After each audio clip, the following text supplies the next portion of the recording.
Good evening, PubTalk. Hello, everyone. Good evening, good evening, good evening. I see some puffy vests and puffy coats. It's on, isn't it? Good evening, welcome to PubTalk. I'm Shannon Kelly, and I am so happy to be hosting tonight's PubTalk, thanks to MC sponsor OSU Cascades. Two companies who have worked with OSU Cascades Innovation Collab took home dollars at BBC this year. It's very exciting. Congratulations to Tonsil Tech, a Collab member, for winning the Early Stage Award, and to Laura DiCarlo, a Collab alum, for winning the Growth Stage competition. If you want to clap, you sure can. Now, if you're building a startup or a nonprofit, the Collab can help you unlock your ideas, navigate obstacles, and ultimately launch or grow your organization. To learn more, visit the website on the screen. There it is. Is it? Yes. Visit the website on the screen or contact Adam Kreinicki. Adam, are you here? Are you in the room tonight? Okay, well, he's in the other room. Okay, we have confirmation. All right, so we're gonna switch things up tonight, and we're gonna start with our director's minute. So I'm gonna go ahead and invite the one and only Roger Lee to the stage. Come on up, Roger.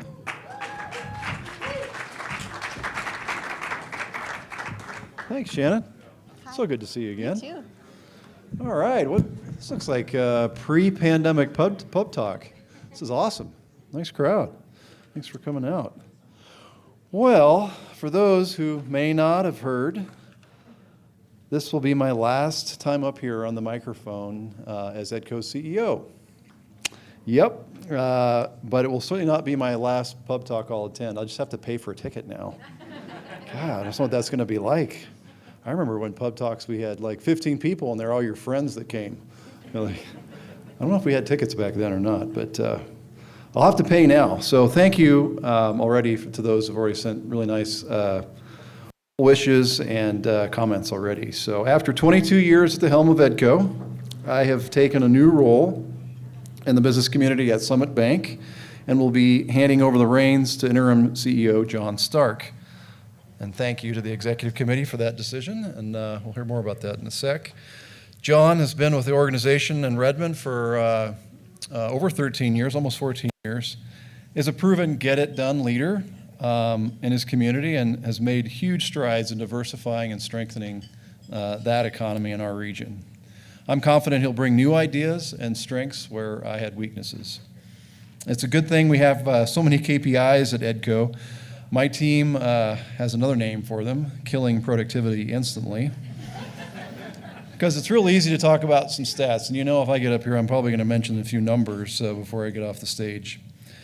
So here's a few numbers from the past 2 decades. When I was hired back in '99, EDCO had a full-time staff of 2, and another person was part-time, and housed in a 2-room office in what now is the Bend DMV. Yep, with a whole bunch of other organizations. Today we're a team of 12 rock stars, plus me, I'm not in that category. Today supporting 4 offices. So pretty interesting numbers there. Back then we had about 250 traded sector businesses, our jargon in economic development for companies that export majority of their goods or services outside the region. And today there are nearly 1,000. So pretty impressive growth there. Our client businesses, large and small, have created over 8,500 well-paying jobs throughout Crook, Deschutes, and Jefferson counties, and collectively invested over $5.5 billion in new taxable investment. For a little perspective, the entire value of property in the entire Tri-County area, this is all businesses, residents, everything that gets a tax bill, was about $9.5 billion, so almost half that number, more than half that number. Pretty amazing. So together, we've helped build critical mass, and I'm really proud of this in 10 different traded sector industries. I just shook Gary Bracelin's hand back there for one of those in the outdoor industry, each of those industries have at least 20 companies and hundreds of employees, and to build some of that critical mass. And importantly, for PubTalk's focus on entrepreneurs, let me remind you that over the past year, we've had local startups go public on the New York Stock Exchange, Laird Superfood from Sisters, reach unicorn status of exceeding $1 billion in valuation, Dutchie from Bend, and win $3,000 on this PubTalk stage on the way to securing $30,000 at BVC, Tonsil Tech from Redmond. So pretty cool achievements this year for our entrepreneurs. On that same note, one of the TV shows we've most consistently watched with my family over the years, my kids, who actually are at their first PubTalk tonight. Where are they? Oh, they're in the back row there, right on, with my lovely wife, Kristen. So Nathan, Catherine, raise your hands. So we're PubTalks watchers, and I think more and more of the kids are like, oh man, that's a high valuation when they come up and talk and ask how much they're asking for. It's pretty cool to see them be able to pick that off right away. And I'm sure you're saying, yeah, come on, Dad, even take them to PubTalk? What's your problem? But it's fun to acknowledge that we've had a half dozen of our local startups be on the carpet, I guess it's called, at that show. At Shark Tank, including, and I'll probably get them wrong here, Qubits, which was the first one before, it was like an early season, it might have been season number 1, and that's how we found about Damon. He came and spoke at BBC one year. Well, we've had Kid Runner and Peely Hunters and a handful of others out there as well, so it's pretty cool to see our little spot in the world. 5% of Oregon's population hitting the stage that many times. Pretty awesome about what's happened here in our ecosystem. And although economic development has been my life's work thus far, I like to point out the obvious. EDCO is made up of so much more than Roger Lee, even though I've been the face of the organization, well, for a long time, maybe too long, huh? As many of you are already aware, there's an amazing team of professionals who actually do the work and achieve EDCO's day-to-day progress, and I couldn't be more proud of all they accomplished together. That's not changing. I firmly believe that the best is yet to come, and I'll be cheering them on. I want to thank EDCO's hundreds of members, its board, our team. Many partner organizations include our cities and counties and higher education institutions, the Central Oregon business community, and all their individual and collective support over the many years. To all attending this evening, thank you for making PubTalk part of your week. Thank you for coming out to events in a world pandemic. Thank you for generously sponsoring events like this one so that they actually happen. And thank you for trusting us for the past 4 decades. We're just getting started. EDCO's top-notch executive committee and brag-worthy board, which I brag a lot about them, has stepped up to the plate once again, as they always do, to ensure the smooth transition for all involved. And so for more on that, of what's to come, I'll invite EDCO board president, my friend Carolyn Egan, up to say a few words on behalf of the entire board. Thanks, Carolyn. I'm learning that this is the first thing I'm supposed to do. I would like us to just take a minute and really give Roger the applause that he deserves for all of it. You can stand up like he deserves. Come on. Please, thank you. Join me in thanking.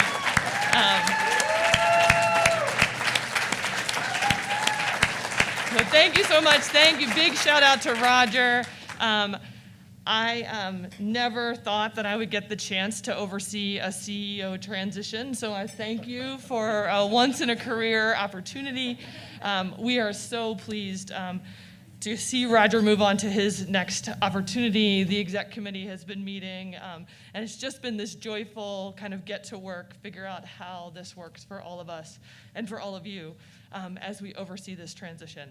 But I'm so pleased to introduce my friend and fellow Economic Development Director, John Stark, to the stage, who is here to take the helm of EDCO as we continue serving the best region in the country and some of the smartest businesses and business owners that we have to show. So, John Stark.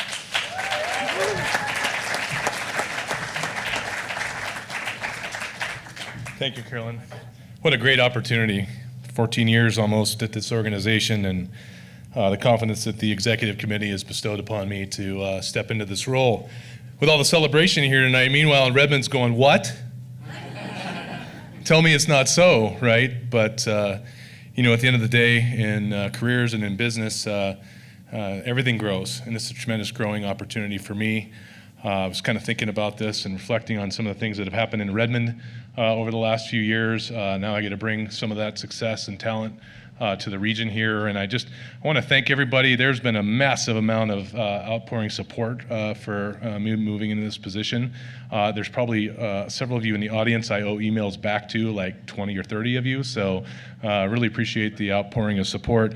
That coupled with, as Roger said, a tremendously talented team doing some amazing work gives me a ton of confidence as I move into this role and fill these really big shoes. Roger, how big are your feet, like 13?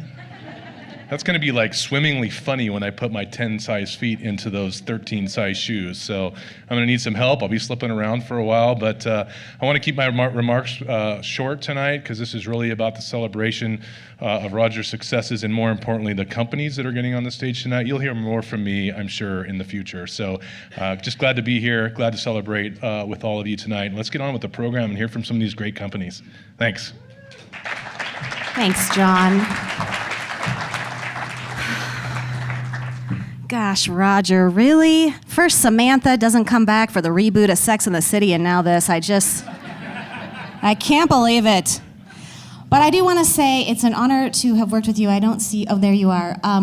It really has been such a pleasure to work with you, and I'm so excited for your new opportunity. And when you're over at West Summit Bank and you're starting to host a monthly event called PubTalk, I just want you to keep me in mind. You know what I'm saying? So I'll see you there. We know you won't be a stranger, and we're actually really looking forward to heckling you in the months to come and giving Brian Vieira a break. Seems like it's only fair. We've been really giving him a hard time since June. So thank you for your service to all of the communities that are involved, and for so many years, and nobody wishes you more success than the whole team at EDCO. And thank you, Carolyn, for being the just absolute perfect person to carry us through this whole transition. I'm so stoked. It's really exciting, so it's great to see you again. And thank you to John for stepping up. We're gonna have some fun, John, me and you, Director's Minute, January. So some have suggested it's the end of an era, others say it's the beginning of the next one, but what an exciting time for EDCO. But I do feel like this is big enough news for the night. This is more emotionality than any of us were prepared for showing up tonight, so let's get on to PubTalk, shall we? We're able to host PubTalk tonight, both in person and virtually, thanks to our generous event sponsors. So I'm going to introduce to you, this is my favorite part of the night, Kurt Barker, attorney and partner at Carnot Peterson. Kurt, get on up here. Yay, lawyers. Who said that? Oh, beer for him. Beer for him. Roger, I don't know what to say. You have left such a wonderful mark on EDCO, PubTalk, and this community. I can't believe you're moving on. We're gonna miss you, but we are thrilled to have John stepping in, right? Speaking of change, I'd love to dwell on that more, but I've got to get some news out. Most of you hopefully have heard our big news. Speaking of growth, Carnot Peterson is merging.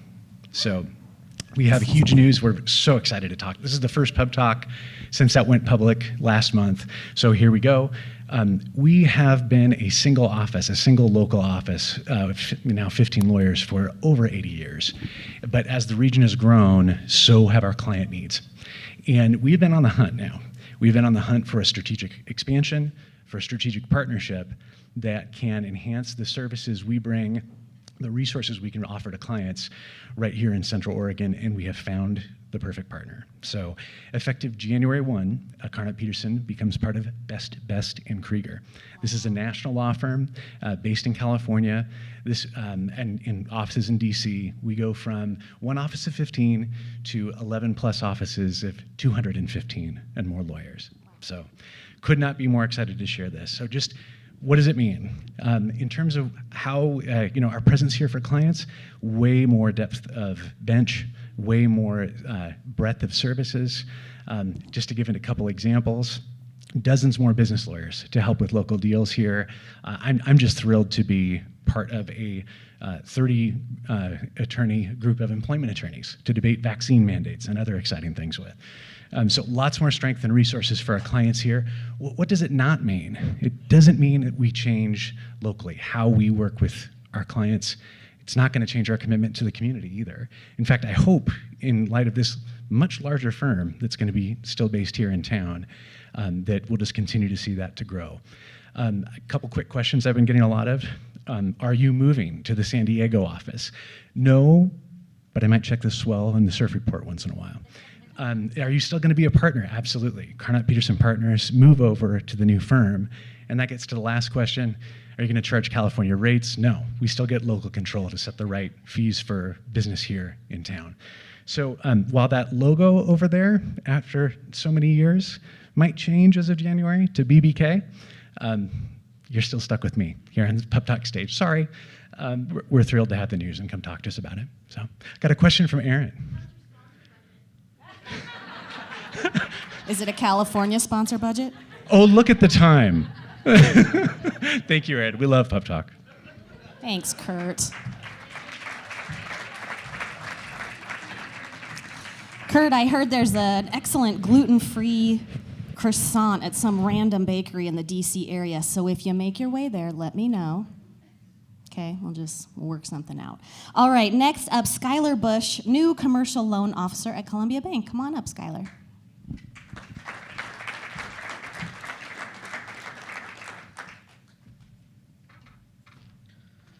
Hi, everybody. Thanks for having us, Columbia Bank.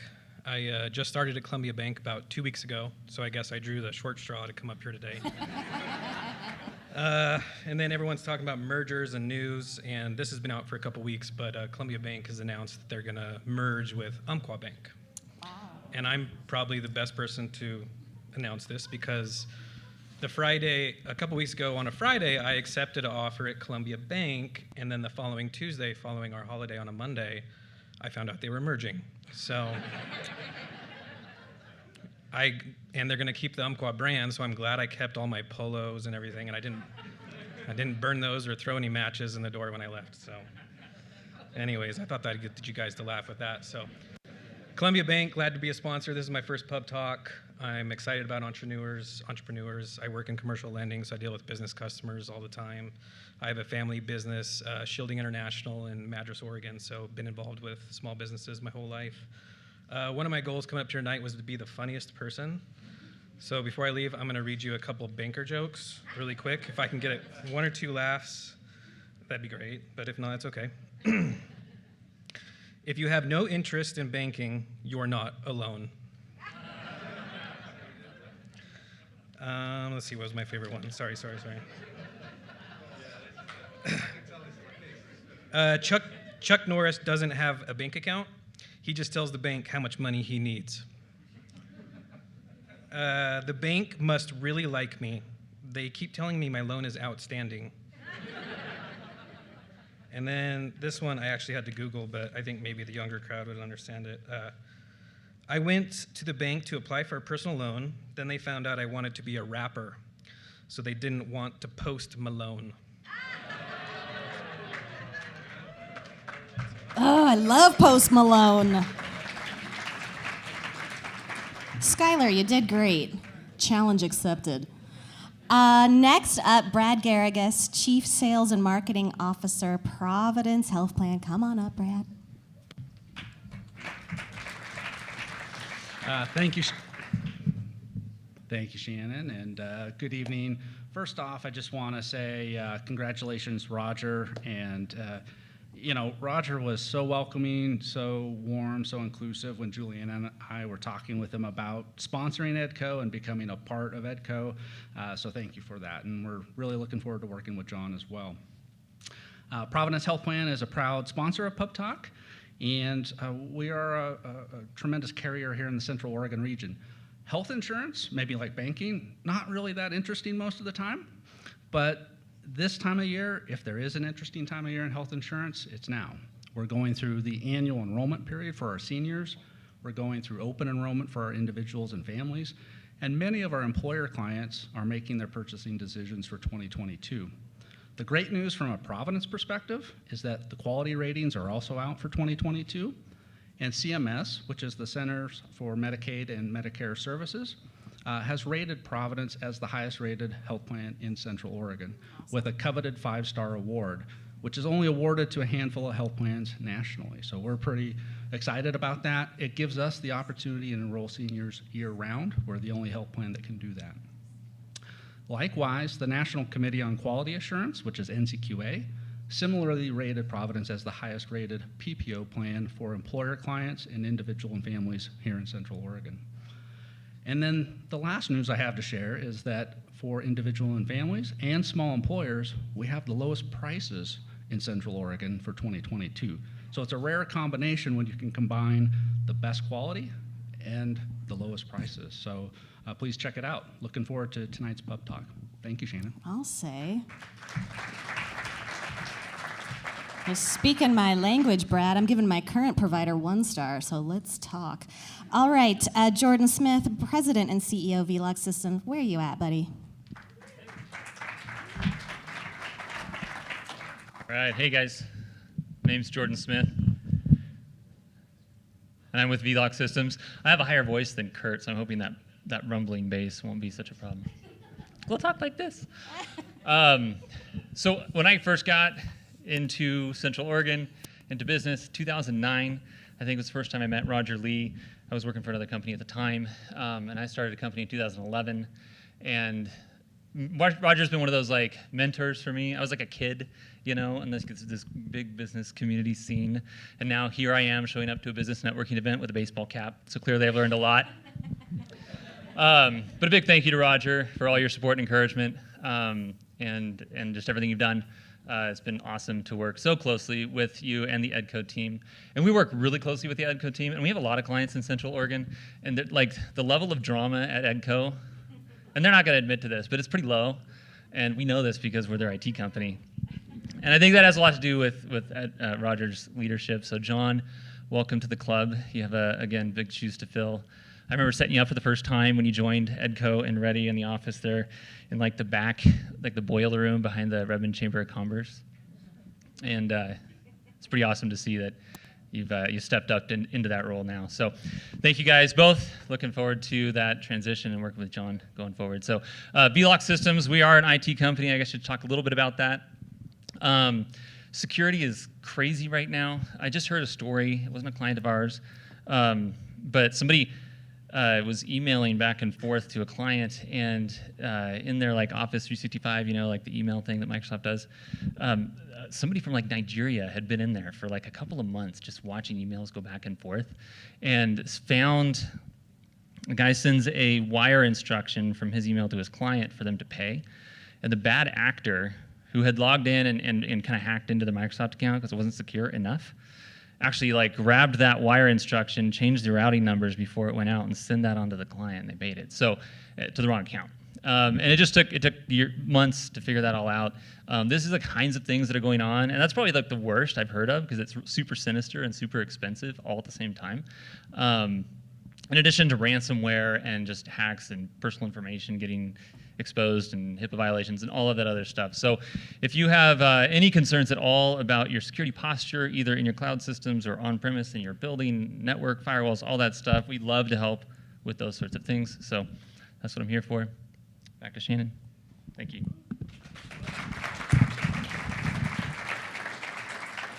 Thanks, Jordan. I just hate those stories. But did you hear the one about the guy who was just like invoicing Facebook and Google, and they were paying the invoices, and he made like $300,000?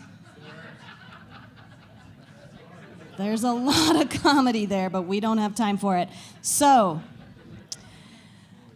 thank you, sponsors, for making it possible to have these events. Y'all are awesome. So for virtual attendees, on the right side of your virtual screen, or on the right side of your screen, is a chat bar. So you'll just type your questions and comments in there.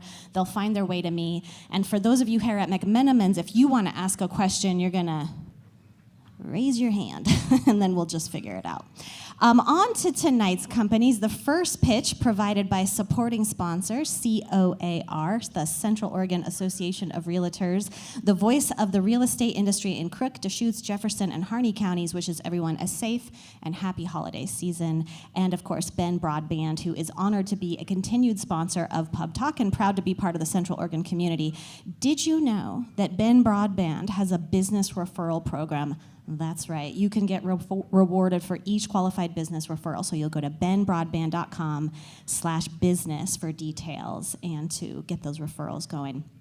So, CharacterID is changing the way employers hire by empowering job seekers to lead with the soft skills and attributes that they've developed, not just the keywords listed on their resume. With Character ID, employers can quickly identify applicants whose top character attributes align with their culture, selecting for fit versus relying on work history and educational background alone. Welcome to the stage, Mr. Josh Jensen, founder of Character ID. Josh, where are you? There you are. I'm right here. Oh, there you are. Take it away. All right. Thank you. Thank you so much. Hi, everyone. I'm Josh Jensen, founder of Character ID. Character ID was created on the premise that skills can be taught, but only specific attributes can be developed over time. And it's these attributes that transcend industries. Character ID is a software HR solution that allows employers for the first time the ability to move the character reference check to the front of the selection process, effectively changing how, and more importantly, who you hire. Have you ever hired someone off the internet using job boards like Indeed or ZipRecruiter? And was it an awesome experience? My guess is probably not. For nearly 20 years, I've worked at the executive level, hiring and developing individuals and teams, driving culture change in a variety of different environments, ranging from Fortune 100 companies to small businesses. And I've interviewed literally thousands of applicants off the internet, and always with the same frustrations. If I scheduled 10 interviews from the internet, on average, 5 would no-show me or would cancel last minute. And of the 5 that did show, I usually wished that 3 or 4 of them hadn't. I call them paper tigers because they look so dangerous on paper. And when they show up, a lot of times they were a big letdown. The problem was that all those resumes were being fed to me using the same AI keyword search technology as the next guy. And all I really cared about was the person I was hiring and not the titles that they've held, right? But there was never really a way to select for the human. And on more than one occasion, I thought I'd made the perfect hire, only to discover 6 months later, I'd made a huge mistake. What I discovered years later is that job seekers on the other side of this process are equally as frustrated. In 2017, I shuttered my businesses in Puerto Rico in the aftermath of Hurricane Maria. And I'd bet the farm. And for the first time in years, I found myself in a position where I was starting over and I just needed a job. And when I received my 73rd automated rejection email that told me I was not qualified according to my resume for a position I was beyond qualified for, I knew there was a problem. So I did a social experiment and I posted on LinkedIn and Facebook with people that I'd worked with over the years that I was looking for an opportunity. And within 3 minutes, my phone rang, text messages went off, and my LinkedIn inbox started to build up. So this is what inspired me to start Character ID. Now, I want to be clear about the size and scope of this problem. I need you to know how frustrating this issue is for everybody involved in this process.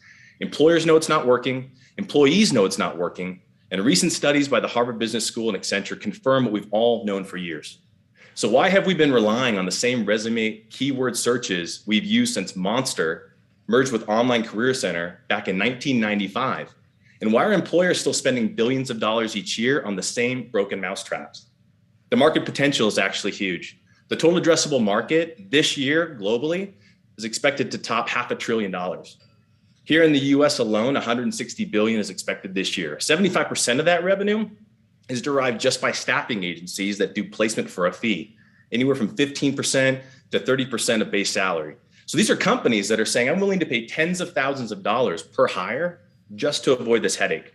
And companies are continuing to pour money into better hiring practices. Postings for HR coordinators alone are up over 80% compared to pre-pandemic numbers. So what's the solution? Solution is to hire for character and train for skill.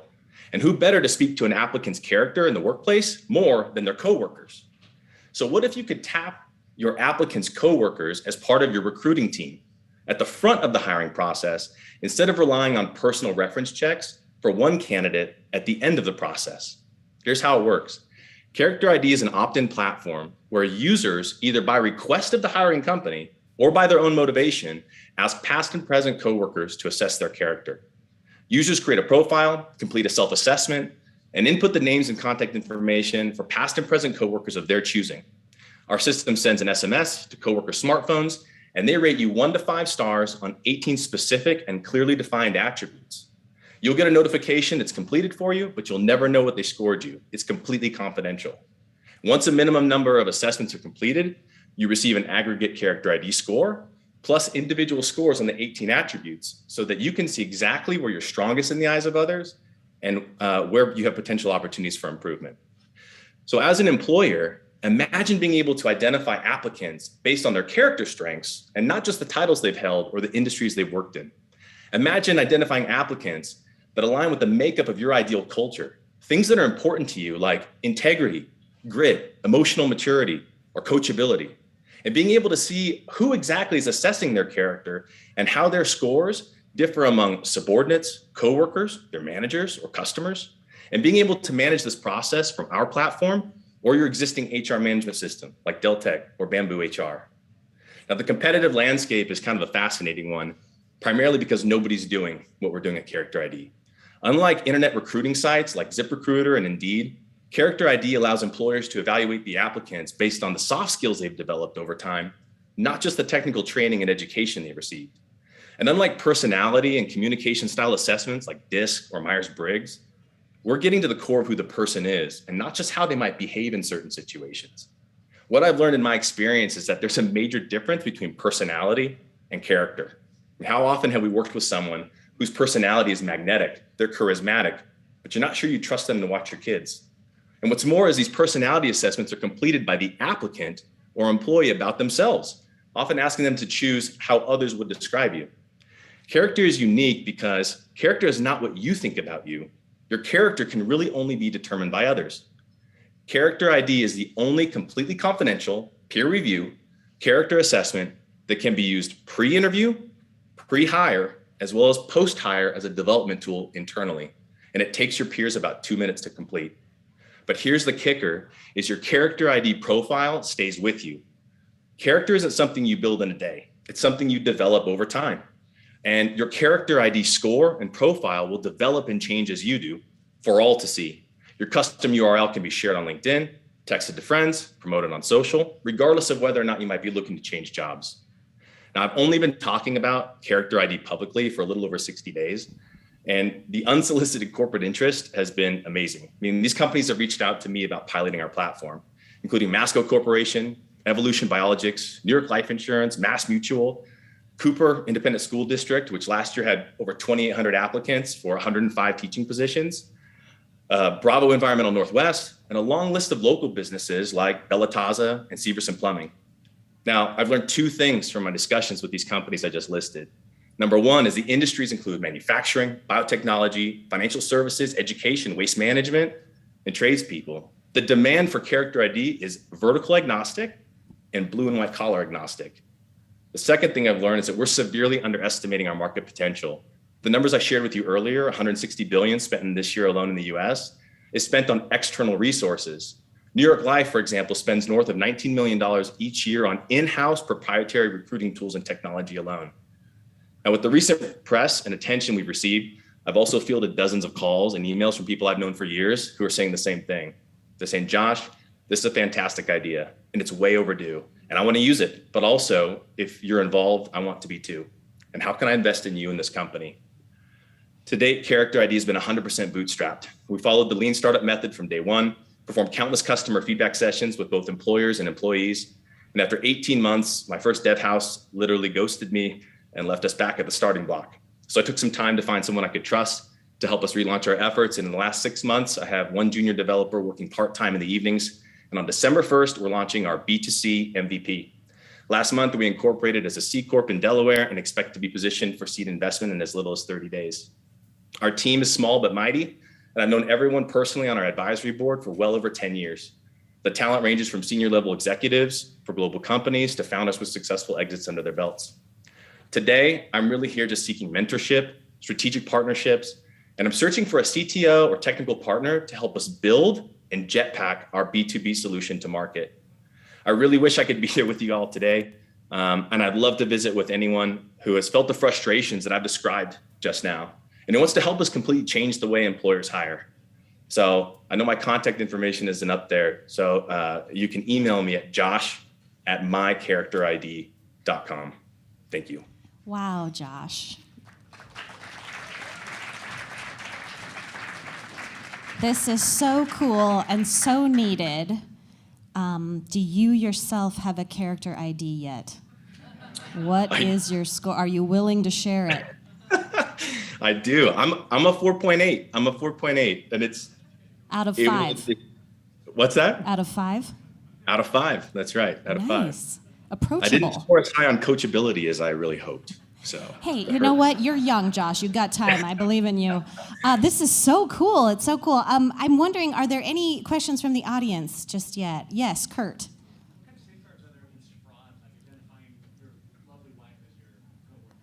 Great question. So what kind of safeguards against fraud are in place? Against fraud? What type of fraud? Well, so like stacking the deck. So like, like if he's having his wife like give him a boost in his score, how would you? That's a great question. Great. We have a few safeguards in place. So first, a custom URL is released to each individual in the system, right? So it can only be used once, so then it expires. The second safeguard that we've built into the system is we request and suggest that the user sign in using their LinkedIn and that any assessor sign in using LinkedIn. And so when that happens, the system will recognize that those two people did in fact work at the same place at the same time. And those character ID scores are considered validated. It's a validated score. So we're not prohibiting anyone from getting a score in the initial stages, but those validated scores are a lot more meaningful to an employer. But you gotta love that the attorney in the room was stacking the deck, making a strategy. Okay, yes, sir. Just a question regarding disruption. So the risk with your business getting disrupted by other service providers that are already in the market. So the risk of your business getting disrupted by other service providers that are already in the market. I mean, that is always a risk, right? I mean, the reality is that no one's doing anything like this whatsoever. We've been working on this since 2018. And the thing that we have going for us is that having spent nearly 20 years in the recruiting, training, and development space as a hiring manager, and then having kind of the world turned upside down and having felt the frustrations from the other side, it wasn't until then that I knew how frustrated job seekers had been. And I don't know anyone who's had that level of experience on both sides of the market, but I think could develop this concept in the way that we have. I think that's our competitive advantage. Anybody? Yes. So I'm just really curious. You talk about these snapshots in time, right? So when you leave a job before you go to a job, isn't there a risk of bias in those results or quantitative data? Is there a risk of bias in the results or quantitative data in these snapshots in time for different jobs that people have been at? Because they're asking their friends, their colleagues. 100%. I mean, and that's kind of the thing is that character, that's what it is. It's bias. There's biases all over the place, right? It's completely subjective. What we're doing though is we're saying, we want to find out what people's characters in the workplace. That's ultimately what I care about. The challenge right now with the way that we do this is that we call personal reference checks at the end of the process. But when I call your best friend from high school, they're going to say you're awesome. It's always the situation. What I really want to do is call your past employer and talk to those people. But with employment law, I'm not permitted to do that. I can't ask them anything. And so that's the interesting thing about character assessment is that the way that one person might evaluate someone on, like I said, something like coachability might be slightly different than the way someone else evaluates that same person. And it's all based on their experiences with those people over time. All we're doing is finding a way to extrapolate those experiences and quantify it so that I, as an employer, can look and see how they rate amongst their peers from day one before I ever interview them. Well, and it seemed like when you were talking, you had some sort of plan for kind of, averaging out or softening some of these tough edges. Like we've all had maybe an awkward situation at an old job or a kind of a one-off that didn't go well. And so you can kind of identify when something's skewing that's not necessarily accurate and you can maybe correct that in the software. Did I understand that correctly? Yeah, we can clearly find outliers, right? Things that don't seem to fit, right? That's good. That's fairly easy to identify. Yeah. That's cool. Okay. Any other questions in the audience? I mean, I have an obvious question. Are you going to take this to the dating scene? Because I feel like it's needed. Okay, Josh, you know what? We'll talk another time. Thank you so much. This is brilliant, and I look forward to seeing where you take it. Wonderful pitch. Really wonderful pitch. You had me at emotional maturity, Josh. I'm just going to say you had me at emotional maturity. Did you know that EDCO is a membership organization? Director of Events Heidi Hausner has been busy with new memberships, including Ben Clean Company, Elizabeth May, Hiatus Homes, High Desert Living, Landleader Northwest, Marshall & Wood, Resonate IP, Software Automation and Consulting Services, Soul Canyon, Tastefully Bend, The Height Group, and some upgraded members, Brian's Cabinets and Sice Inc. Speaking of EDCO supporters, can we take a quick crowd selfie and send it to our friends at the Oregon Entrepreneurs Network? Are y'all up for it? Okay, Aaron, I think you're going to come up here and help me with this. Their annual awards show is underway. We want them to know that we support them full on, that we're rooting from them from Central Oregon. So get wild. This is your best selfie face you can manage, right? And if you could just get the top of my eyebrows, that'd be awesome. Okay, ready? Yeah, cheers. You don't look very happy. Yeah. You're so quiet. Yeah. Did I hit it? Did I hit it, Aaron? Did you get my good side? Trick question. My good side is my inside. Tonight's second pitching company is sponsored by SGA CPAs. SGA is honored to partner with EDCO in support of our local business community. SGA prides itself as being more than accountants. They are modern advisors with a collaborative strategy focusing on building wealth and sustainable business growth. And Ferguson Wellman. Ferguson Wellman and its division, West Bearing Investments, customizes investment portfolios for individuals and institutions, and recently began Octavia Group, a suite of personal financial services and family office offerings. For market updates and wealth management information, please visit and subscribe to their blog on their website, fergusonwellman.com. Jamie Bianchini, co-founder and COO, Profit and Purpose. Profit and Purpose is a purpose-driven technology advisory and procurement services company that increases profitability, purpose, and growth by creating a guaranteed 10% cost reduction, new recurring donation streams to nonprofit partners, and enhancing culture and brand value. Jamie, I'm so excited to hear more. Take it away. Thank you very much, everybody. It's really good to be back here. As I said, my name is Jamie Bianchini. I'm the co-founder and CEO of Profit and Purpose. We are a startup B corporation here in Bend, Oregon. We had our launch party yesterday. It was awesome. And so we are a purpose-driven brokerage and advisory of recurring technology services that increases profitability, purpose, and growth, and I'm excited to share that with you tonight. But before I do, I was asked to give an update on Ludella. I don't know if anyone was here when it was almost exactly 3 years ago that I said, Alexa, light my candles, and lit real flame candles on stage. That was an invention that I came up with on a bike trip around the world that raised some money for, came and pitched here. After that, went to BBC, won Audience Choice Award at BBC, and then shipped our Kickstarter on time, which I was really proud, for Christmas time, about 1,000 candles out. And then we got invited to Techstars. And so I went to Techstars in Boulder and learned a lot in Techstars at Boulder and started continuing to sell. We're also a B corporation, and our motto was Better Light, Better Lives. We were donating a book for every candle sold. So we ended up donating 5,000 books to build 4 library projects in underserved communities, and then continued to sell through our inventory. It was a really tough time with the tariff wars, as you know, making it very difficult to go and start scaling capital.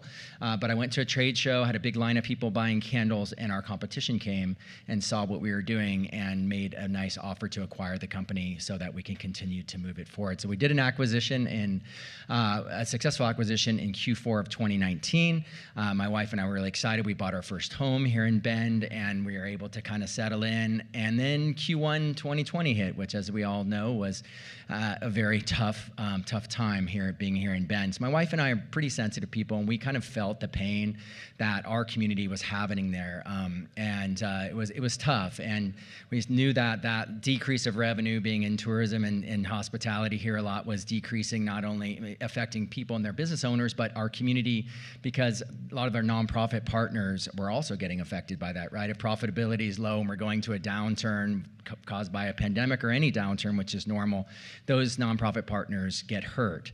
So we decided, my wife and I, we said next social venture we do, we want it to be something consistent, something that is less volatile with the ups and downs of community. And we kind of set that intention before we started our next company, and that intention led to Profit and Purpose. So Profit and Purpose, we were going into the technology industry. Why? First of all, it's massive, right? Recurring business services and technology services, a multi-trillion-dollar global industry.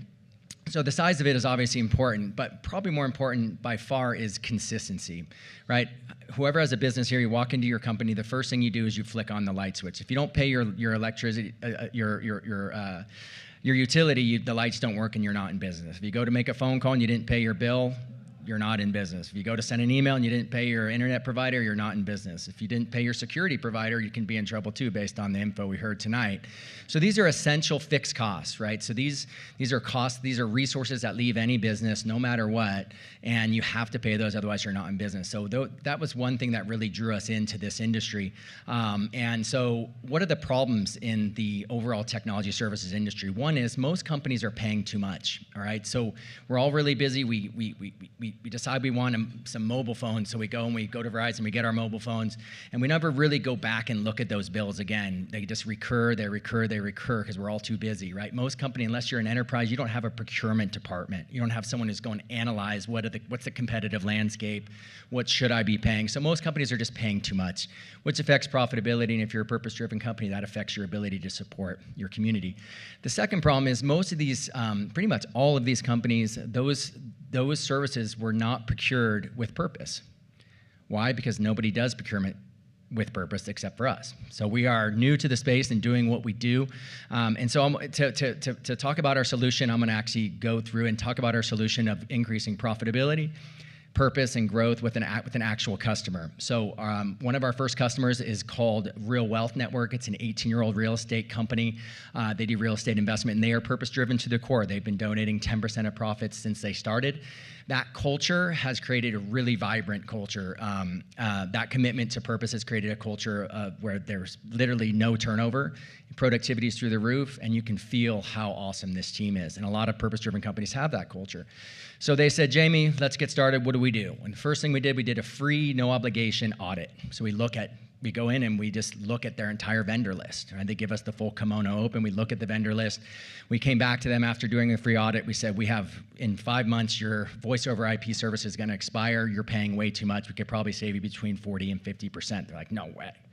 And everything's going to work the same. I said, everything will work the same. You'll have no downtime. So we ended up doing a migration over to a new provider, saved them 48%, put thousands of dollars of increased net profit into their bank account, and that cost them nothing. That's the first service we offer, called PP Profit, increasing profitability. The second part that we did is called PP Purpose. We then created a new recurring donation stream that didn't exist before, tied to that fixed cost, $500 recurring donation that charity partner could rely on, because it's not tied to profitability, it's not tied to a bad quarter or a bad year, it's tied to that fixed cost. So that didn't exist before, so they were excited about that, obviously, and their team was excited about it, and that leads us to the third service we do that helps increase growth, called PP Growth. PP Growth is when we went in and we said, how do we communicate your deeper commitment to your team? So I'm not sure if everyone can see this, but we created this asset called Every Phone Call Supports Our Mission. And we communicated that in a quarterly all hands at their meeting, and their team went crazy because they knew now every time they're picking up their phone, doing their normal business, that service was tied to a deeper purpose. Increased morale, noticeably increased morale in the company. And then now the company has now announced that they're going to be moving over their e-signature over. So every DocuSign is going to be supporting their purpose. They're going to be moving their email, every email going out, every webinar. So we can go each service and literally purpose power that service, because we're paid by the providers. So our business model is pretty simple. We're a broker. We're paid by the providers as a reseller. We, as a B corporation, we take our top line revenue and take a very large chunk of it, and we donate it on a regular basis over to our nonprofit partners. And that's our business model. And then we help, of course, with that messaging and communication to build a more vibrant team for better productivity, retention, recruiting, and growth. So just make sure I follow my notes here. Team, how do we pull this off? I am not an expert. Definitely don't have as much depth as some of the people in the room as it relates to technology. So the past 20 months, I've been building a series of partnerships. There's 3 core partnerships I built. One is with a company called Ingram. Many of you guys probably have heard of Ingram.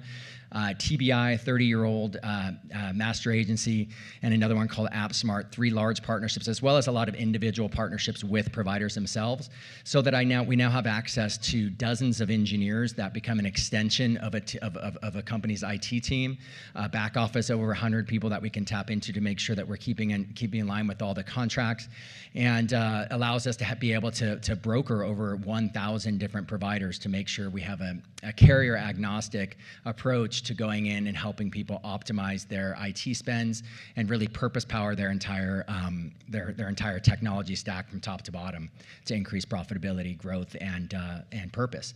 So that's what we do, and doing good is good for business. I wanted to leave you guys with a couple important stats. If you're considering purpose powering your organization or building more purpose into it, according to some of the latest research out there, is about a 225% increase in productivity from employees who feel a deep connection to their company's purpose. So that's good for business.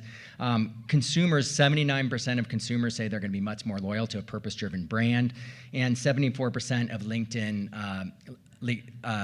LinkedIn members interviewed said that they give a large percentage of focus on companies that are purpose-driven. So the ask today, we're bootstrapped, unlike my candle company that had to raise a bunch of money. We've been bootstrapping this all along.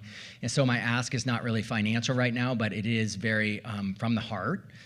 We are on a mission, my wife and I, of what we're really trying to do here, which is to redirect portions of this multi-trillion-dollar industry out to causes to help support our most challenging social and environmental challenges that we have out there. These resources already exist. Here in Central Oregon alone, the businesses just in Central Oregon alone are already sending up tens of millions of dollars of resources up to providers that are not procured with purpose. Right, and they're also spending too much. So just in our community right here, people don't know that there's an option that you can just, instead of paying directly to Ben Broadband, you can go to Jamie and say, Jamie, can you get me into Ben Broadband? And yes, I can. I can sell Ben Broadband. We can sell competitors' Ben Broadband as well. So the ask is to please, if you know anybody who is a purpose-driven leader, especially somebody who's in the C-suite or HR and finance, over 20 employees is really our sweet spot. From 20 employees up to an enterprise we can handle. Make an introduction to us. I've got some really cool stickers that I'd like you to put on your water bottle so you can think of me when you're drinking your water, and then a little card to remind. So I'll be around here. Grab a sticker for me to remind you, and then that has my website, and you can just refer and make some intros. Thank you, guys. Thank you, Jamie. So this is so cool. How did you come up with how to make it work? That's definitely a longer story, but I did a bicycle trip around the world on a tandem bicycle, and while I was doing that, I found one company to sign over their services over to me. And while I traveled around the world, that revenue was coming into my bank account, and that company scaled from 10 to several hundreds of employees, and I was able to have a consistent amount of money to start about 11 different charity projects going around the world. So that was the original kind of proof of concept that I know it's possible, and I had already learned what being a channel or an independent broker was already about. So it kind of just putting 2 and 2 together, and really inspired by what happened with COVID and seeing what we can do to create more consistency in our support. Oh, this is so cool. And did that company report any sort of hey, our culture improved, or our people are... They scaled from 10 employees up to a massive acquisition. So I can't say it's exactly us that did it, but we did send all the pictures of us out on the bike picking up strangers on a tandem, and they said their team really loved it. So I'd like to say I took some part in it, so I'm not sure. That's great. Yeah. Okay, questions for Jamie. Questions in the audience? Yes.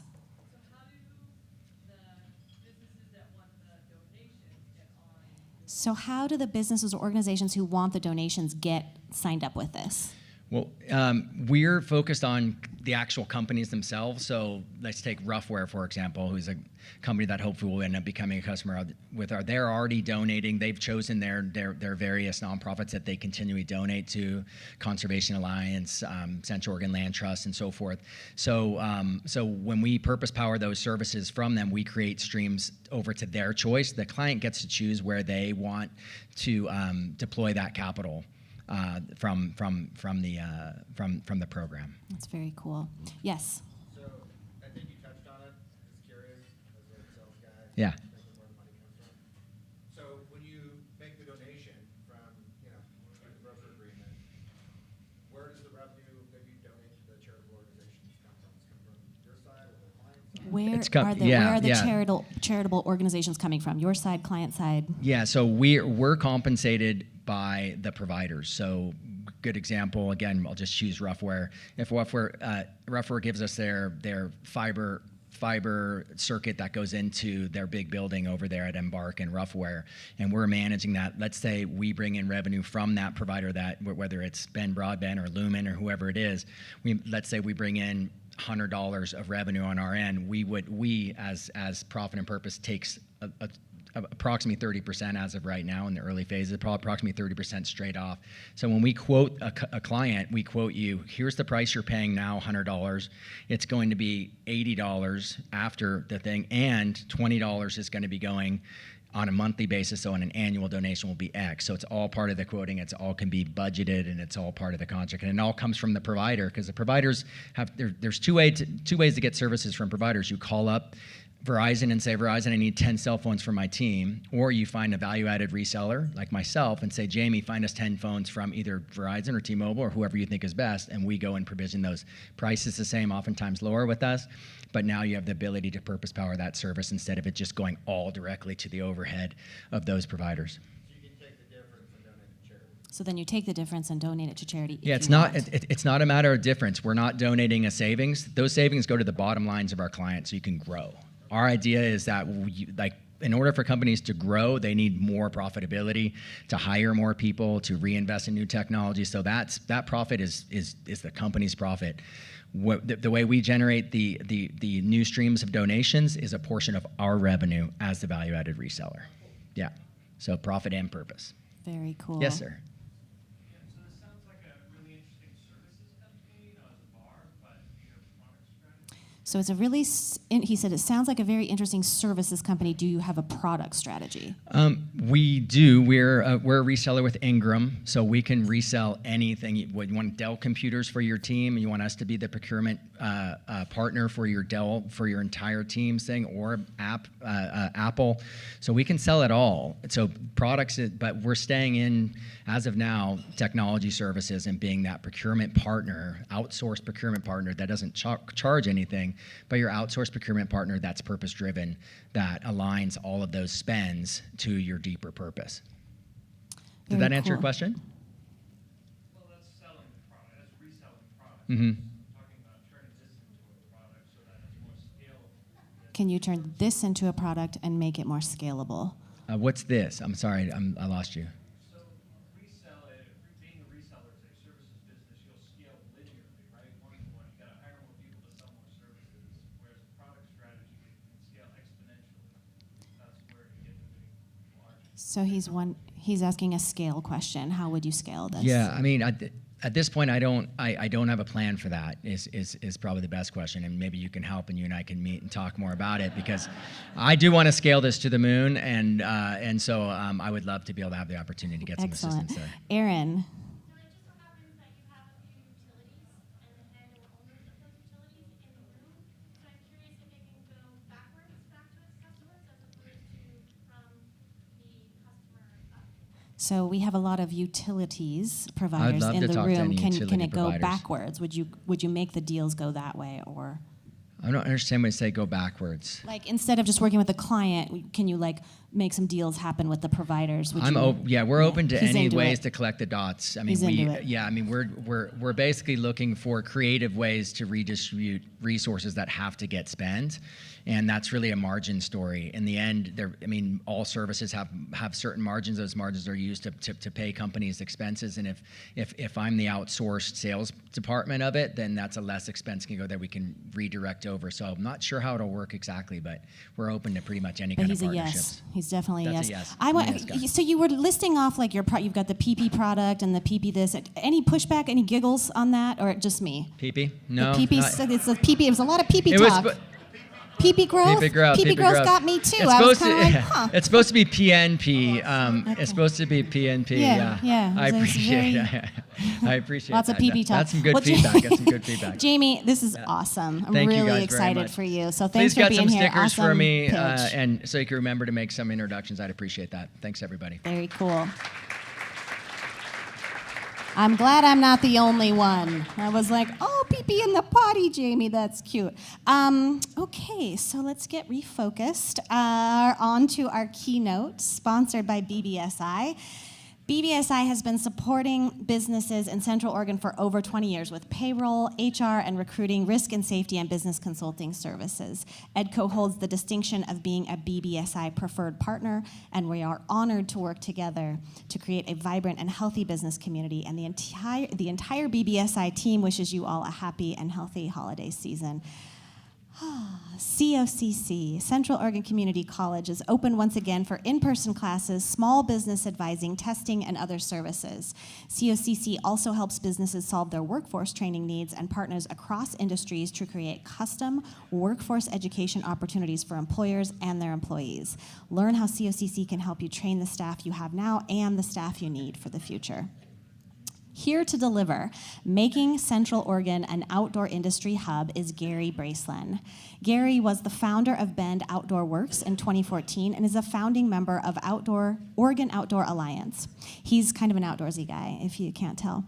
Bend Outdoor Worx was the first independent outdoor accelerator in the U.S. to help mentor and grow early and growth stage outdoor companies. BOW was born from Gary's knowledge and inspiration to help Bend become a hub of the outdoor industry and capitalize on its unique abundance of outdoor recreational activities. He saw a need to support local companies trying to make a mark in this industry and help support this growing economic sector in Central Oregon. Applications for BOW's next cohort are open now through December 15th, and without further ado, I'm going to hand the mic over to Gary. Take it away, Gary.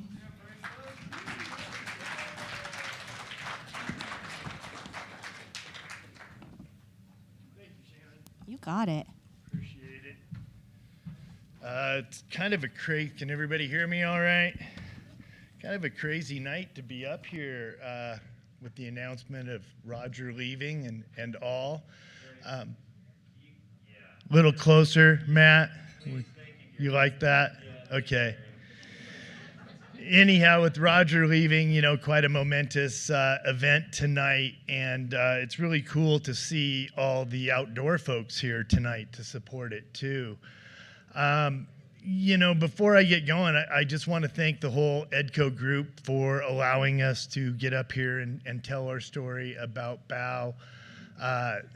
You know, I don't think Oregon Outdoor Alliance or BOW would probably exist if it wasn't for EDCO and Roger Lee and the whole crew there, Elise and Aaron and everybody that supported us all this time.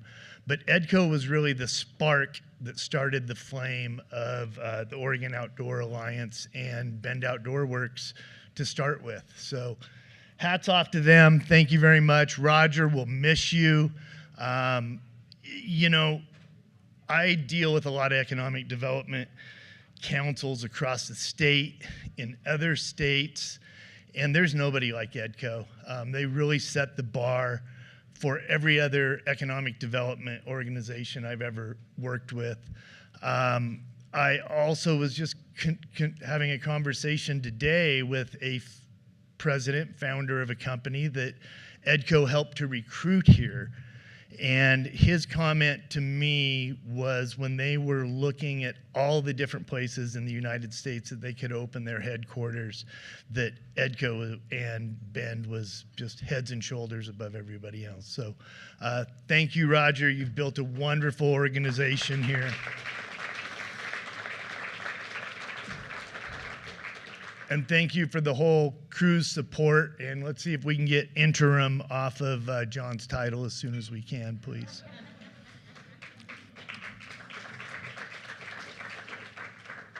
So, by the way, Roger, we've got a couple gifts for you here. Parting gifts, I guess they call them. Is that what they call them? And in case we've never given you one, but hopefully we have and you've already worn it out. But this is from the whole outdoor community. For all you, okay, good. So this will be a backup, but from the whole outdoor community, thank you for all you've done.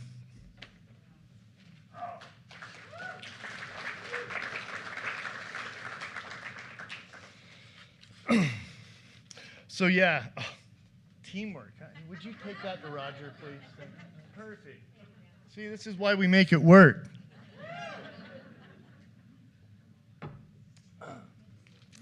Yeah, being an outdoors guy, this whole social distancing thing came to me pretty naturally.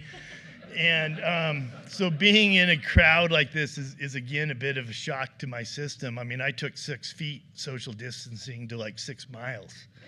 So, this is a bit of an adjustment. So when I was asked to speak tonight, I don't really like to speak about myself. And I said, well, we'll talk about, the companies and Bend Outdoor Works and OOA and the new cohort we have open. And they're like, well, just tell some stories. So that's what these are. I started putting together some stories. And then I realized these were too long. These are totally inappropriate. And these are just better left for another time. So I did kind of narrow it down to just a few good ones here. But start off with, again, thanks to EDCO, thanks to all the outdoor folks for showing up today. I still can't believe they handed me a mic while I was drinking. I mean, it's pretty brave. So my name is Gary Bracelin. I am founder, co-founder of Bend Outdoor Works and the Oregon Outdoor Alliance. I guess you'd call me a serial entrepreneur. I'm a 4th generation Oregonian. So I grew up exploring all of Oregon's natural wonders with my grandpas and my dads, and they were showing me all their secret fishing and hunting places and experiencing everything from the Rogue River to the Columbia to the Deschutes. I spent many, many days riding in the dunes and the logging roads and the mountains of Oregon, eluding certain authorities from time to time. That was just part of it. I learned to surf on the Oregon coast growing up in my teenage years. And learning to surf on the Oregon coast and surfing in the winter, it can be a pretty humbling, fearful experience. I learned to scuba dive on the Oregon coast in 6 inches of visibility with gray whales swimming in the same area, and could go on with stories about other sea lions and creatures we've met in the ocean. So I guess it's fair to say I've always had a bit of a sense of adventure. And, if the weather was gnarly and rough, that made it all the much better. That was just that much of a better experience. And it was that moment when you maybe felt the most alive.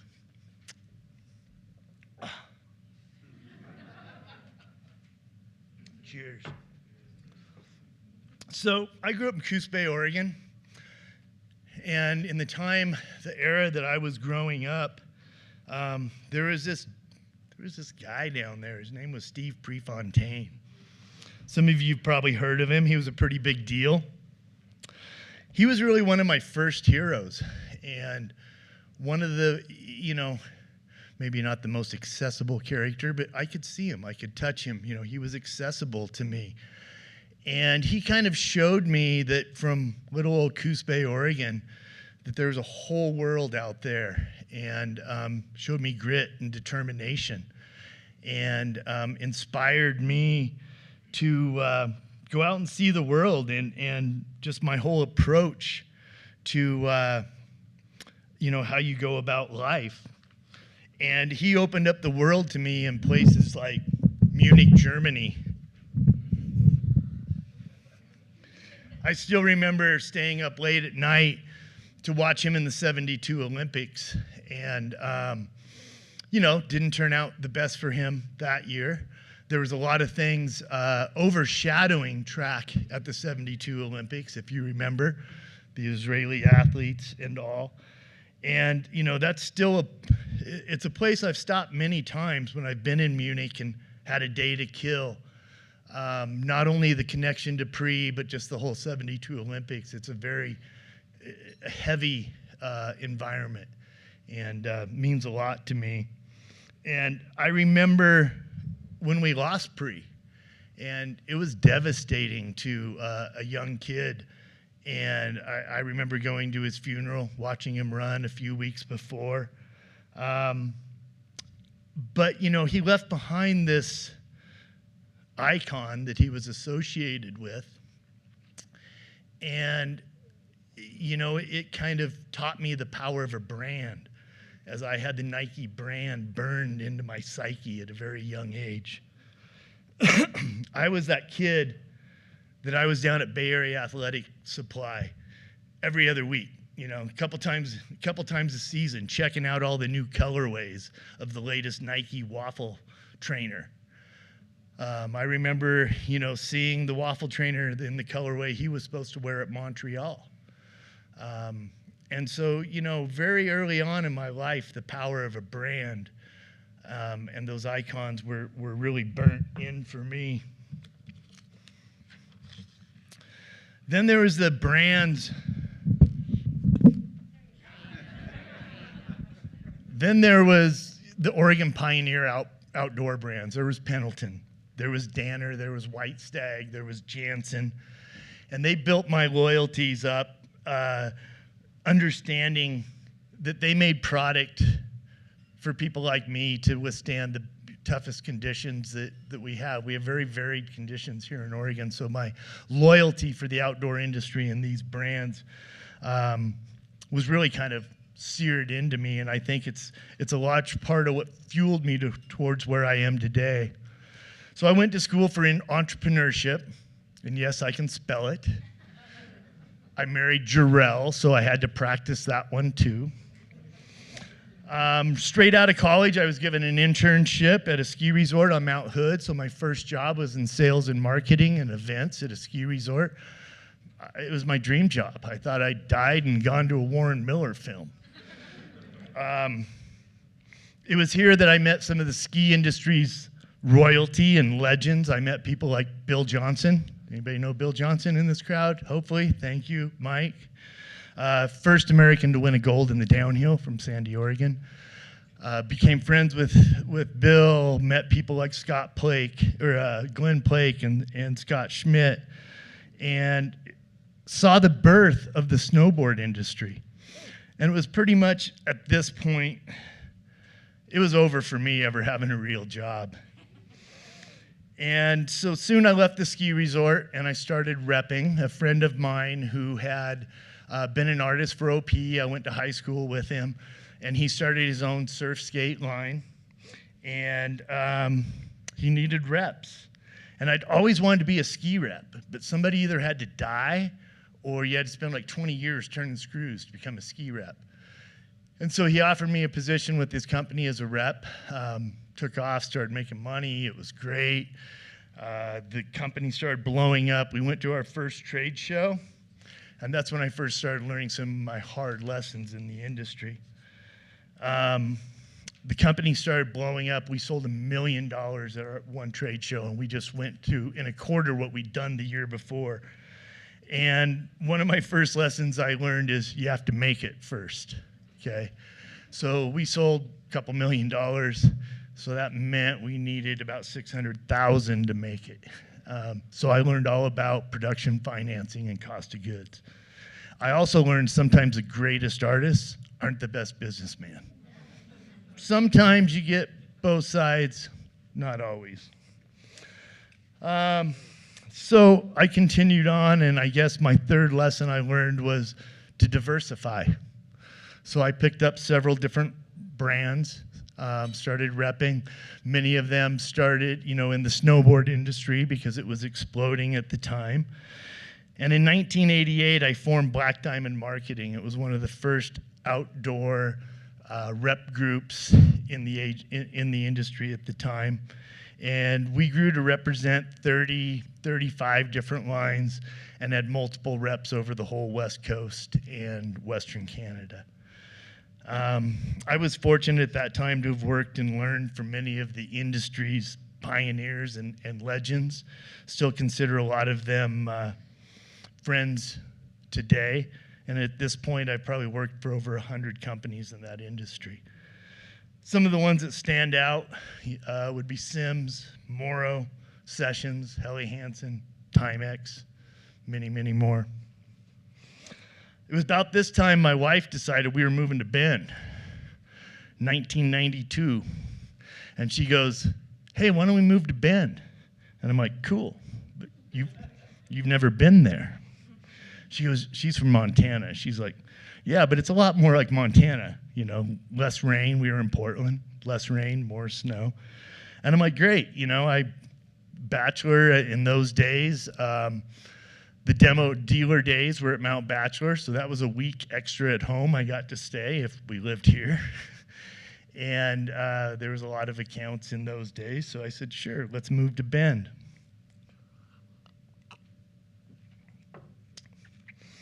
So it was a little surprising in those days that I was in the outdoor industry, and when I told them that I was moving to Bend, they're like, "Well, what are you going to do?" I'm like, "Well, I'm going to work in the outdoor industry. I'm going to do the same thing." But it was like I was going off the edge of the map. And there really weren't that many people here in the outdoor industry at the time. There was a few people we'd see at, picking up your kids at school, and then you'd see them at the trade shows. It's like, "Yeah, see you back in Bend," but it wasn't really that much. So for about the next 15 years, I just kind of traveled, built brands on a global scale. I came home to recharge, go snowboarding, see my family. I'd stop by an EDCO event, be introduced as Jarrell's husband. And it was during that time that I was hired by Morrow Snowboards. In addition to my sales activities as a consultant, they just bought a Canadian apparel company, and they were a $50 million public company, and they were trying to merge two cultures, one from an American hard goods company, one from a Canadian soft goods company. And so I was in charge of restructuring their global sales department, trying to blend these two cultures, working with product, sales, marketing, was allowed into the board meetings. And it was during this time period that I learned a lot. Probably the biggest lesson I learned, CEOs don't have a secret book underneath the table that gives them all the answers. Nobody really does. And that the smart CEOs, what they do is they know who to ask and where to go get that information, but nobody knows all the information. So it was really an interesting process for me to see how that worked and realize that they come to people like me to get answers sometimes. I also learned that you shouldn't run a $50 million company without a CFO for a year. And I also learned to hold on to that stock for a long time because you never know when it might come back up. I also worked as CEO for COO of an emerging organic apparel company, which was an exciting time. We introduced organic apparel to companies like Patagonia, Prana, Lululemon, Marmot, Merrell, and yes, even Nike. So I got to go to Nike for a bunch of meetings and see the Prefontaine building. I was asked to speak to like 450 people there one time. It was kind of mind-blowing, but again, other stories. So as years passed, being the outdoor guy in town, I always had people being referred to me, and they'd come to me and they'd say, hey, I've got this product. Don't you think you can sell $1 million worth of it? And I'd be like, yeah, probably, but you'll be out of business in 6 months. Remember lesson 1? And so I'd tell him, you need to go see this person and this person and this person. Come back and see me in a year, and then you'll be ready for me. So, you know, it was about this time that EDCO and the city of Bend started looking at those 5 sectors of business that Roger was talking about earlier. It was tech, bioscience, outdoor, food and beverage, and UAV, so unmanned aerial drone stuff. And they started inviting us outdoor folks to these roundtable meetings for pizza and beer. And, you know, they were mainly brainstorming and kind of recruitment events, but it started getting the outdoor industry together. So with EDCO's blessing, the outdoor people actually took those over and turned them into the Oregon Outdoor Alliance and started making a place where we could connect and share resources and get to know each other. And so at that time, the Oregon Outdoor Alliance was born. Van Schuessler, please stand up. The first president of the organization, my co-founder. I don't know if Rob Little or Pam Stevenson or Nick Hill or Renee Patrick are here tonight, but that was the original founding board. I do see Mike Wallenfels back there from Hydro Flask, current president, so thank you for all you're doing. You guys should get involved in OOA and support it. So we ended up collaborating with EDCO, and with their support, we took over the roundtables. The OOA was born. There was a place for these people to connect and share resources, and it became a political voice for the outdoor industry. At that same time, I saw something going on in the tech industry, and that was accelerators and incubators. And I'm like, hold it. What if we took that model and applied it to outdoor products? And I took those people that I told them to go see, that person and that person and that person, we put them all in the same room. And we kind of followed that tech model, and we took all these different skill sets and we put them in the same room. And at that time, you know, I started reaching out to those people that I'd referred them to. And I have a lot of crazy ideas, and this was one of the first ones they didn't tell me was crazy.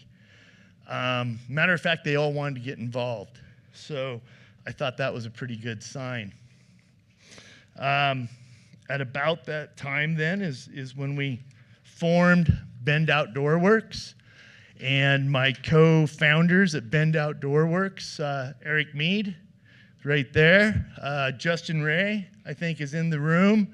I don't believe Will Blunt is with us tonight, but away goes Bend Outdoor Works, and it was kind of a beta. So what we did is we started with a little pitch day, and we had a bunch of companies come and pitch us to see if there was a need.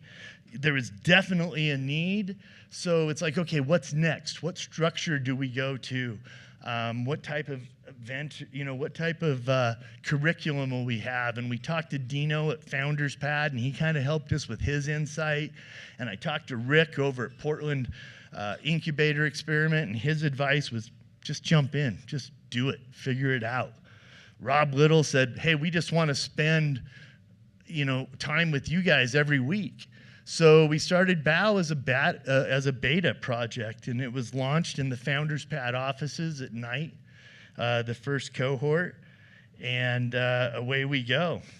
So our goal in the beginning was just to help more outdoor industry companies become sustainable and successful, and we felt that in doing so, we could make Bend a hub of the outdoor industry. And I think in the last 7 years, we've come a long ways to doing that. There's companies that actually move here now for the support of the infrastructure that we've all helped build. So I think that's a pretty cool thing. And really what we wanted to do was to help these companies survive the desert of death.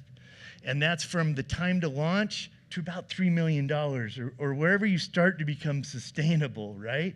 So many good product companies die in that desert of death. So we wanted to give them the support and resources that we could to get across that desert of death. So our target market, companies that can't afford us. and don't have any money to pay, and then we don't charge them. Not the best business model. So, I think we have to take an altruistic approach to it. But being an entrepreneur, it's a lonely vacuum. So really what we wanted to do was to help break that vacuum, to give them the support from people that have been there and done it before, and really just help them not to make the same mistakes we've made. I know that sounds a little bit like a support group, but sometimes that's what we are. Okay, wrapping up. Anyhow, faith is not a line item, and it's hard to measure, but being an entrepreneur, you gotta have it. Being an entrepreneur, you kind of live on the edge of state of exploration and in an edge, kind of on the edge of fear most of the time. It's like being in the backcountry in a whiteout and wondering where that trail is you're trying to find at the bottom, It's like being scuba diving in 6 inches of visibility and realizing you've got to trust your equipment and your process and your training to get through this, but it doesn't make that fear go away. You have to push through it. I worked with a guy one time who maybe didn't quite get my entrepreneurial spirit. And, he felt that maybe I didn't have all the steps of the plan figured out in this bow thing, and that maybe I had 1, 2, and 3, and I knew where I was going, but he was really questioning 5, 6, and 7. And so he proceeded to tell me this story about how he skied moguls. And he says, I stop at the top of a mogul run, and I decide, and I make all my turns in my head on the way down the hill, and I know what I'm going to do before I get there. And I made a mental note never to go to the mountain with that guy. That sounded like hell. What a way to ruin a good powder run. I know my first couple runs, and I know where I'm coming out. And as an entrepreneur, you don't always know what happens in between. So anyhow, but I will make a note that Jamie, I've been on the hill with him, and that guy rips. So I think I threw my back out chasing him one time. So anyhow, don't get me wrong. We definitely have a thoughtful process that we follow at BOW. We really started with no intent for curriculum and then found out we had curriculum. So we kept going back to the same things. So we created that curriculum, but we tried to make the maximum amount of flexibility. So that's our story and kind of how we got here. BOW is now 7 years old. We were the first outdoor accelerator in the world. We were the first outdoor-specific funding event, to my knowledge, in the country. We've worked with 16 companies that their revenue now, annual revenue now represents over $20 million. They provide 85 plus jobs in this community and others, and lease or own over 50,000 square foot of space. So we're really proud of those statistics and what some of these companies have done. You guys may have heard, we've had a couple exits out of our alumni. Congrats to the Karen crew, who was acquired by Outside Media in the last year, so we're really stoked and proud for them. And congratulations to Picky Bars, who was acquired by Laird Superfoods in the last year. So again, super stoked and happy for them. What's coming up? Here's a couple for you to keep your eyes out on in case you missed out on Karen or Picky Bars, because never mind. But anyhow, keep your eyes out for Robert Axel, another alumni of ours. Congratulations to them. They've acquired Old Man Mountain, an accessories bike group, and just bought and moved into their first new building. So right on. I remember them at their dining room table and shipping out of their garage, so pretty stoked. I think a couple on the next list too would be Zelios and Heather's Choice. Keep your eyes out for them. They're growing and doing great things. Other announcements, we've hired a operations director now. We've grown up. We have actual employees. So Christy Dobson, I don't think she was able to make it here tonight, but hit her up. She'll be handling the day-to-day operations. We've brought on new mentors. Meg Chun, I think I saw her around here somewhere tonight. So we're freshening the pool, Meg Chun from Kealoha. And we have a new application open for the spring 2022 cohort. So we're ready to rock. Thanks for listening. Gary. I guess I got to clean up my mess now. Nah, you're fine. We've got people for that. Gary, this is just such a so wonderful learning more about Bao and hearing your stories. This is like the best fireside chat I've ever attended. Truly. Any questions from the audience for Gary? I think yes, Jarrell.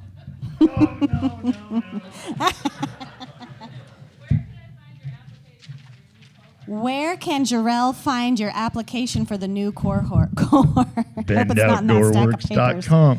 Outdoorworks.com. You guys remember, I have a microphone in my hand, so be nice. Mm-hmm. He's got a microphone and a whole mess of papers. Any other questions for Gary? Yes. Gary, it was good speaking with you, but I'm over here. There you are. I knew you were around somewhere. Is there ever an opportunity just from the idea phase for things in order to get into the cohort have to be with some traction, prototyping, Is there straight up research? Is there ever an opportunity to join the cohort when you're just at the idea phase, or do you actually have to have something kind of going? Yeah, I mean, we prefer that people have gone to market and kind of launched. They felt their pain. They know some of their pain points, and we have more to work with in helping to scale them. In us scaling ourselves, I do hope that in the future we can add other cohorts that aren't just post-revenue, that may be more earlier stage, concept stage, collegiate stage. So Cool, hopefully- because I've got an idea for a product called Sled Ass that I know is going to be huge. Who else wants to know what Jamie's idea is? Any other questions out in the audience tonight? It's a real idea, you guys. It'll revolutionize your commute. Hit me up. Any other questions? Aaron, do we have any from online? Looks like your hand is going. All right. Do you have any favorites? Favorites like companies that you've worked with, I'm assuming, right? Besides Jarrell. Well, that's where I was going. It's like favorites. Wow, that's an open category. But as far as companies we've worked with, I mean, you know, you love them all. You learn so much from them. They inspire us. That's why I think we keep doing it. You know, I have to say one that I'm probably most proud of is Robert Axel. I mean, they have done so much with, you know, so little, and they've grown organically and under the radar, and yeah, it's really cool. It's very cool. And Aaron, we have another question from Aaron. Now that you have had some successful exits, do you or will you call on them to come back through as mentors? So now that you've had some successful exits, will you call on them to come back as mentors and to help grow the program? Oh, for sure. And of course, we already have. And really, one of the biggest challenges is just how deep they're into their own businesses right now. And you kind of have to be at a point in your life where you have the time to give back to this cause. And when you're running a business every day, it does make it tough. But they'll be right at the top of our pool for sure. Gary, have you thought about going into the dating pool? Like market, you know, events. Seems like there's a lot of great people in your community. I mean, you know what? We'll talk later. Aaron, question from Aaron. Question from Aaron. I'm not good with apps, so Neither am I. I'd be in trouble. Aaron.